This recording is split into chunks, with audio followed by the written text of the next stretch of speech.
दोस्तों, आज की इस वीडियो में हम आपको बताने वाले हैं कि जब पानी का सैलाब अजमेर शरीफ में पहुंचा और जब उस सैलाब में एक बच्चा डूबने लगा, तो उस वक्त हजरत ख्वाजा गरीब नवाज का ऐसा क्या करिश्मा दिखा कि लोगों की आंखों में आंसू आ गए और वहीं पर हजारों लोगों ने इस्लाम कबूल कर लिया।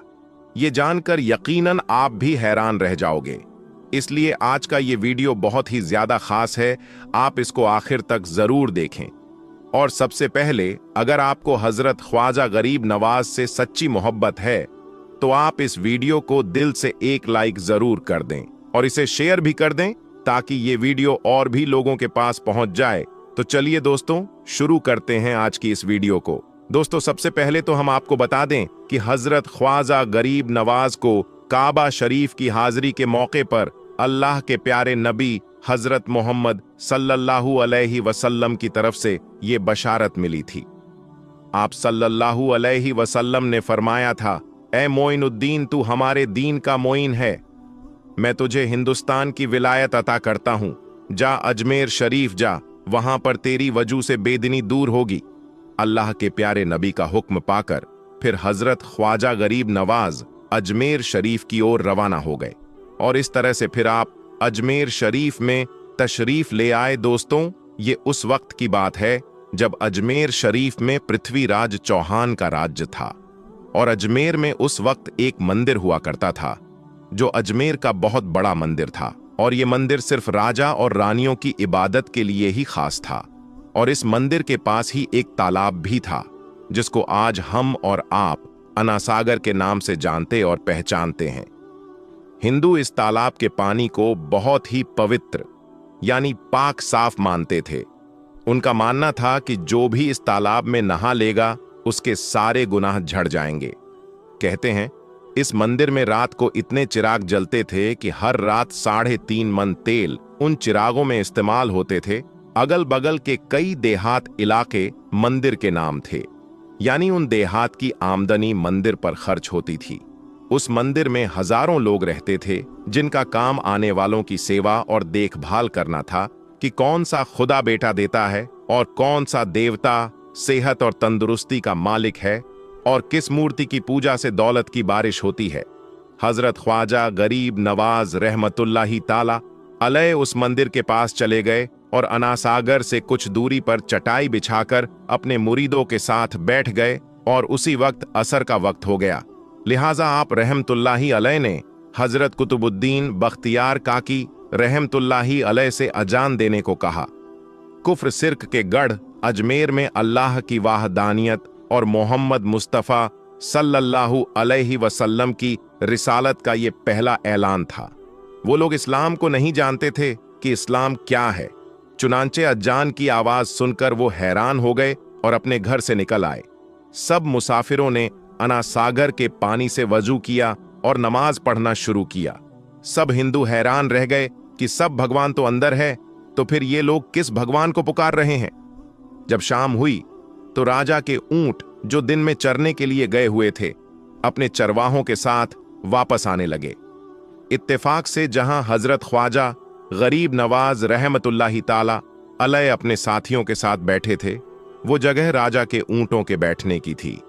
चरवाहों ने ख्वाजा गरीब नवाज रहमतुल्लाही ताला अलैह से कहा, उठो बाबा, ऊंटों के बैठने की जगह खाली करो। आप रहमतुल्लाही ताला अलैह ने फरमाया, इतना बड़ा मैदान पड़ा है, ऊंट तो कहीं भी बैठ सकते हैं, क्यों मुसाफिरों को तंग करते हो।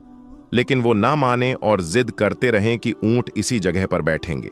आखिर उन्होंने बहुत बदतमीजी से कहा, ये राजा के ऊंटों के बैठने की जगह है और इधर राजा के ऊंट ही बैठेंगे, तुम लोग कहीं और डेरा लगाओ। आखिर आप रहमतुल्लाही ताला अलैह ने उठते हुए हजरत कुतुबुद्दीन से फरमाया, उठो कुतुबुद्दीन, ये कह रहे हैं कि ऊंटों के बैठने की जगह है तो चलो ऊंट ही बैठे रहेंगे।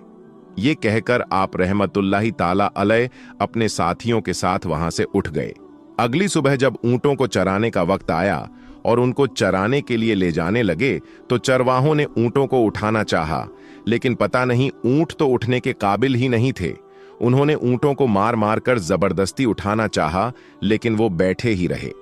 चरवाहे बहुत परेशान थे कि जो ऊंट उनके एक इशारे पर उठ जाते थे आज क्या हो गया है, क्यों नहीं उठ पा रहे हैं। आखिर उन्हें याद आया कि कल उस मुसाफिर फकीर ने कहा था कि चलो ऊंट ही बैठे रहेंगे। लोग इकट्ठा होना शुरू हो गए। कोई कह रहा था कि फकीर कोई काबिल जादूगर है और किसी ने कहा कि वो कोई भगवान का अवतार है। धीरे धीरे बात राजा तक पहुंच गई कि एक मुसाफिर फकीर ने राजा के ऊंटों पर जादू कर दिया है। राजा ने ख्वाजा गरीब नवाज रहमतुल्लाही ताला अलैह को पैगाम भेजा कि तुम कैसे फकीर हो जो बेजुबानों को बांध कर रखते हो। ये बेचारे भूख प्यास से मर जाएंगे, इसलिए मेहरबानी करके अपना जादू वापस ले लो। आप रहमतुल्लाही ताला अलैह ने फरमाया, हम मुसलमान हैं और मुसलमान बद्दुआ नहीं करते, ना ही जादू करते हैं।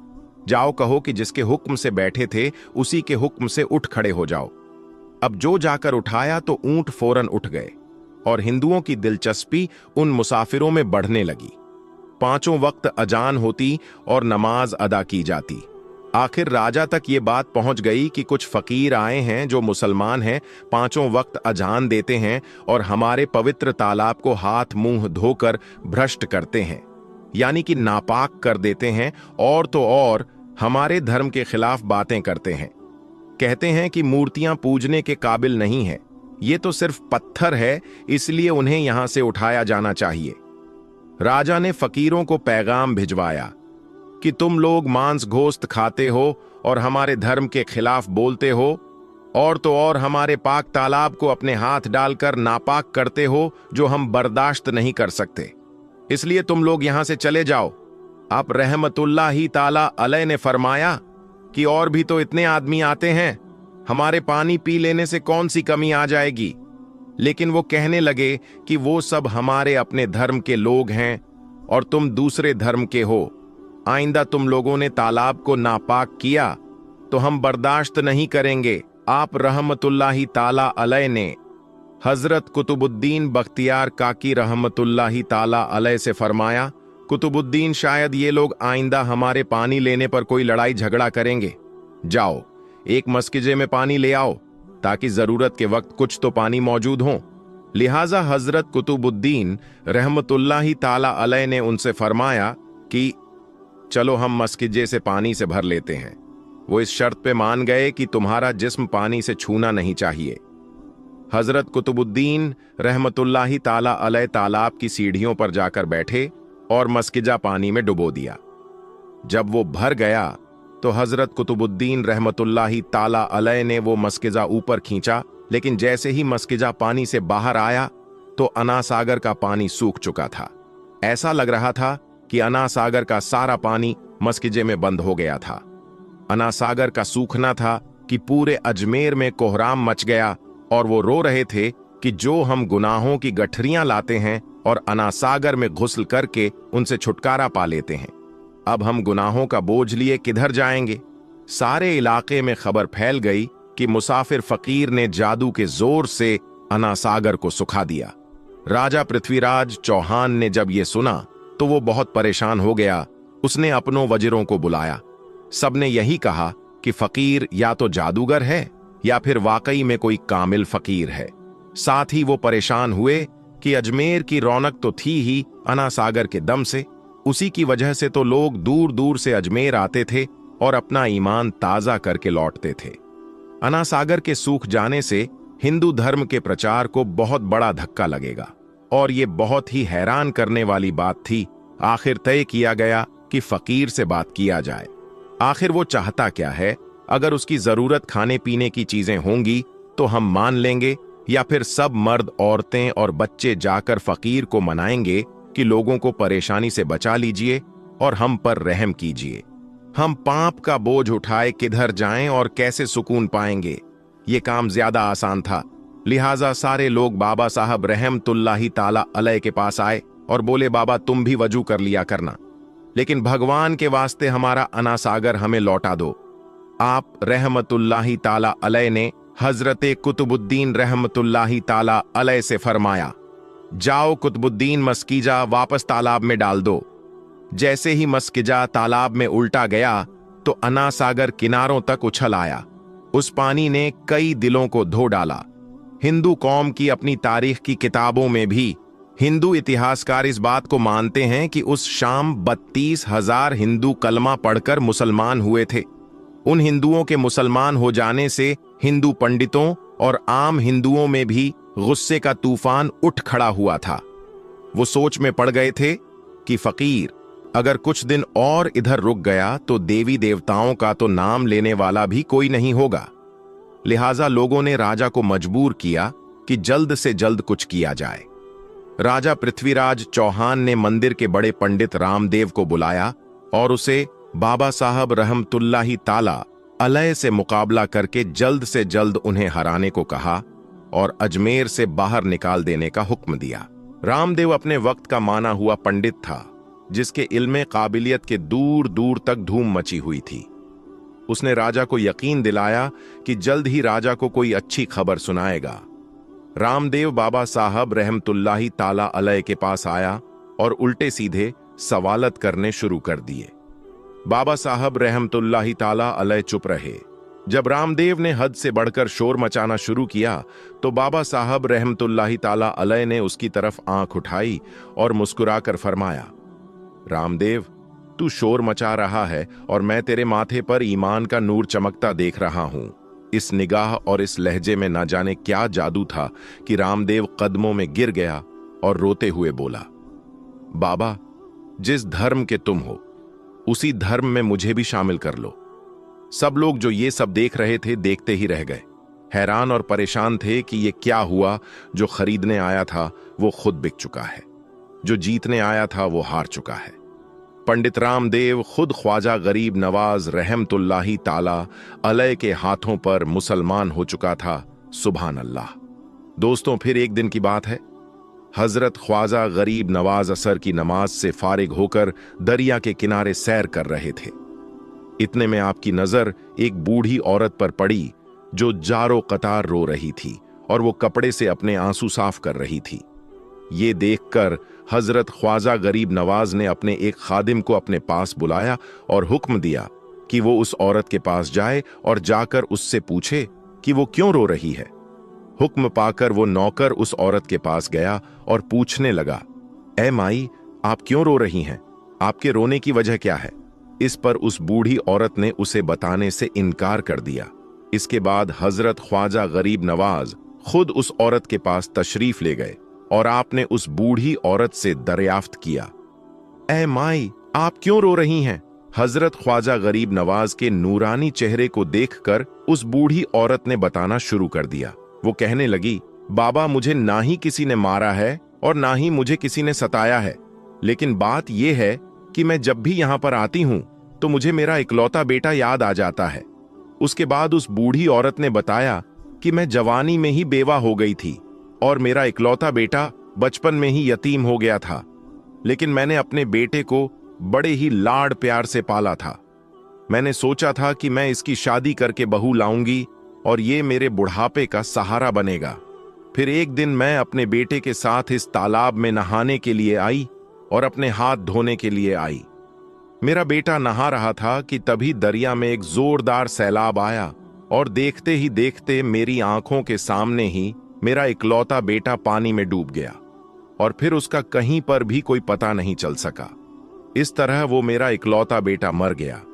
इसलिए अब जब भी मैं यहां पर आती हूं तो मुझे वो मंजर याद आ जाता है और फिर मैं अपने बेटे की याद में रोने लग जाती हूं।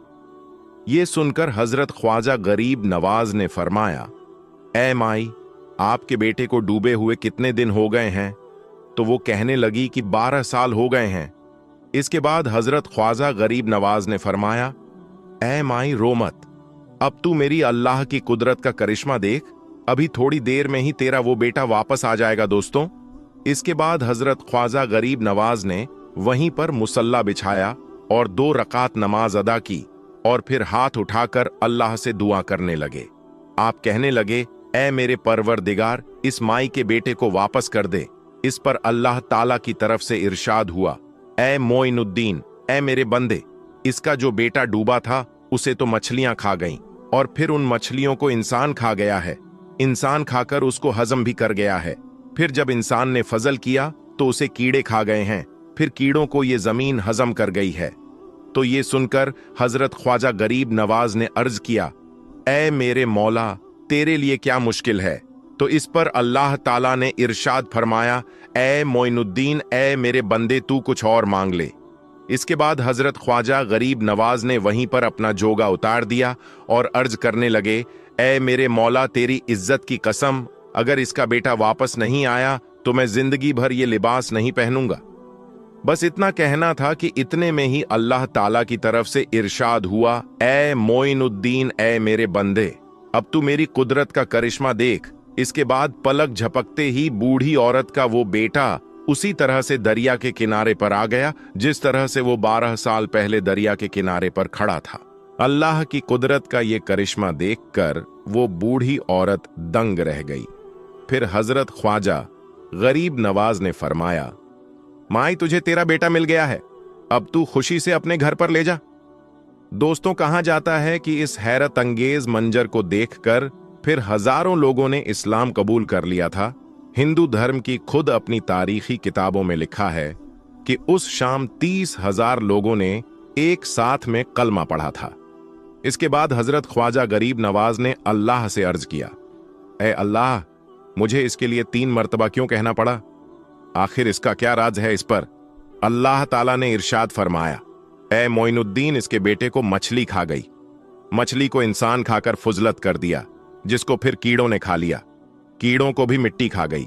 ए मोइनुद्दीन, फिर तुम्हारे कहने पर जमीन के अंदर जो कीड़े थे, हमने उन कीड़ों से उनको निकाला। दूसरी मर्तबा फिर हमने मछलियों के पेट से उन्हें निकाला और तीसरी मर्तबा हमने उनको इंसान के रूप में एक नई जिंदगी अता कर दी। सुभान अल्लाह। दोस्तों, अगर आपको हजरत ख्वाजा गरीब नवाज से सच्ची मोहब्बत है तो आप इस वीडियो को दिल से एक लाइक जरूर कर देना और कमेंट बॉक्स में या ख्वाजा लिखकर शेयर भी कर देना ताकि ये वीडियो और भी लोगों के पास में पहुंच जाए। दोस्तों, ख्वाजा गरीब नवाज चिश्ती रहमतुल्लाह ताला अलैह की मजार मुबारक को बादशाह औरंगजेब आलमगीर ने तोड़ने का इरादा किया। बादशाह औरंगजेब को वलियों के मुताबिक ये गलत फहमी थी कि मरने के बाद मजारों में उन्हें जिंदा किया जाता है। अपनी इसी वहम को दूर करने के लिए बादशाह औरंगजेब एक रोज गरीब नवाज की जियारत करने के लिए अजमेर शरीफ तशरीफ ले गए और जब अजमेर पहुंचे और अजमेर पहुंचकर औरंगजेब ने अपने काजी से कहा कि चलो मान लेता हूं कि गरीब नवाज अल्लाह के वली हैं, लेकिन मैं तभी मानूंगा जब मैं उनको सलाम पेश करूंगा तो मुझे सलाम का जवाब मिलना चाहिए। अगर मेरे सलाम का जवाब मुझे नहीं मिला तो मैं मजार शरीफ को तोड़ दूंगा। तो औरंगजेब आलमगीर जब मजार पर पहुंचे और हाजिरी दी और वहां पर एक अदना सा शख्स बैठा हुआ था, वो शख्स इंतजार कर रहा था। तो बादशाह औरंगजेब ने उस शख्स से पूछा, ऐ शख्स, क्या मामला है? तुम यहां पर क्यों बैठे हो और तुम परेशान क्यों लग रहे हो? तो उस शख्स ने बादशाह औरंगजेब से फरमाया, हजरत, मैं आंख से नाबीना हूं, यानी मैं अंधा हूं और काफी अरसे से ख्वाजा गरीब नवाज रहमतुल्लाह ताला अलैह से दुआ कर रहा हूं कि मेरी आंखों की रोशनी वापस आ जाए, लेकिन कोई फायदा ही नहीं होता। मैं काफी अरसे से यहां हाजिरी दे रहा हूं और रो रो कर दुआ करता हूं कि अल्लाह ताला अपने इस वली के सदके मेरी आंखों की रोशनी मुझे अता कर दे, मगर आज तक मुझे कोई फायदा नहीं हुआ, यानी मेरी आज तक कोई हाजिरी और दुआ कबूल नहीं हुई। तो बादशाह औरंगजेब ने उस अंधे शख्स से कहा कि मैं मजार पर सलाम पेश करने जा रहा हूं और जब मैं वापस आऊं और तब तक तेरी आंखों की रोशनी तुझे ना मिली तो मैं तलवार से तेरी गर्दन उड़ा दूंगा। इतना सुनना था कि वो अंधा शख्स और ज्यादा परेशान हो गया और ज्यादा गमगीन हो गया और वो अंधा शख्स ये सोचने लगा कि अब तक तो मेरी आंखों की रोशनी नहीं थी, लेकिन अब मेरे गर्दन की बारी आ गई। यानी वो अंधा शख्स कहने लगा कि अब तक तो मेरी आंखों की रोशनी से ही मैं परेशान था कि मेरी आंखों की रोशनी नहीं है, मैं अंधा हूं, लेकिन बादशाह ने अब मेरी गर्दन उड़ाने की बात कही है, यानी अब मेरा बचना तो बहुत मुश्किल नजर आ रहा है। फिर उस अंधे शख्स ने जोर जोर से रो रो कर और तड़प तड़प कर ख्वाजा गरीब नवाज से फरियाद करने लगा, और जब बादशाह औरंगजेब ने ख्वाजा गरीब नवाज को सलाम पेश किया, यानी जब बादशाह औरंगजेब मज़ार के पास गया और मज़ार के पास जाकर उसने सलाम अर्ज किया, तो मज़ार में से कोई जवाब नहीं मिला। जब बादशाह औरंगजेब ने एक मर्तबा सलाम पेश किया तो जवाब नहीं मिला। फिर बादशाह औरंगजेब ने दूसरी मर्तबा सलाम पेश किया, फिर भी सलाम का जवाब नहीं मिला। फिर बादशाह औरंगजेब ने तीसरी मर्तबा सलाम पेश किया तो अंदर से सलाम का जवाब मिल गया। यानी सलाम पेश करने का मतलब यह था कि जब बादशाह औरंगजेब ने अस्सलामु वालेकुम व रहमतुल्लाहि व बरकातेहू कहा, तो इसके बदले में मज़ार शरीफ के अंदर से कोई भी जवाब नहीं मिला। फिर दूसरी मर्तबा भी बादशाह औरंगजेब को सलाम का जवाब नहीं मिला। लेकिन जब तीसरी मर्तबा बादशाह औरंगजेब ने अस्सलामु वालेकुम व रहमतुल्लाहि व बरकातेहू कहा, तो अंदर से आवाज आई कि वालेकुम अस्सलाम व रहमतुल्लाहि व बरकातेहू। फिर मज़ार शरीफ से आवाज आती है, ऐ बादशाह औरंगजेब, दोबारा ऐसी जिद न करना, क्योंकि तुम्हारी जिद की वजह से मैं उस अंधे आदमी की आंखों की रोशनी लेने अर्श इलाही पर गया था और इसी वजह से तुम्हारे सलाम के जवाब देने में देर हो गई। ख्वाजा गरीब नवाज की करामत तो देखिए कि बादशाह औरंगजेब रहमतुल्लाह ताला अलैह खुद एक अल्लाह के वली बन गए। अल्लाहु अकबर। मेरे दोस्तों, ये शान होती है अल्लाह के वलियों की। यानी ये वाक़या होना था कि बादशाह औरंगजेब रहमतुल्लाह ताला अलैह एक बहुत ही बड़े अल्लाह के वली बन गए, जिन्होंने एक किताब लिखी है फतवाए आलमगिरी, जो कि इस्लाम के मुताबिक फतवे देती है, जो इस्लाम के कानून को मानती है, जो इस्लाम के कानून को देखकर बनाया गया है। बड़े बड़े मसाइल उसी किताब से हल होते हैं। तो दोस्तों, आज की इस वीडियो में बस इतना ही। हम मिलेंगे आपको अगली वीडियो में। तब तक के लिए अल्लाह हाफिज।